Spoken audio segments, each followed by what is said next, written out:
Orang sekarang duk pakailah Nusantara, lagu Nusantara, cara Nusantara. Sampai ada di Indonesia tu ada Islam Nusantara. Macam-macam lah semua nak Nusantara. Kenapa saya tak nak pakai istilah Nusantara? Dan kalau kita tengok dulu dalam peta Muqaddam Muhammad ni, pengarang ni, dia bila dilampirkan peta Melayu Raya ni, dia namakan kawasan pulau-pulau kaum muslim ini sebagai Melayu Raya. Kenapa dia namakan nama tempat kita ni sebagai Melayu Raya? Kenapa dia tak tulis Nusantara je dekat sini?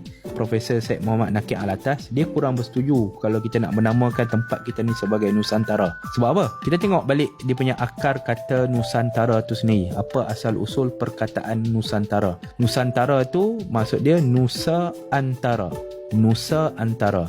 Apa maksud Nusa Antara? Satu ketika dulu tempat wilayah kita ni semua dijajah oleh kerajaan yang besar yang dinamakan Kerajaan Majapahit. Jadi kerajaan Majapahit ni dia melihat tempat-tempat yang ada di luar kepulauan Jawa ni sebagai nusa di antara jajahan mereka. Sebab tu dinamakan nusa di antara jajahan mereka yang kemudian diringkaskan menjadi Nusantara. Jadi kalau kita pakai istilah Nusantara, dia ibaratkan kita menyetujui penjajahan mereka tu sampailah sekarang.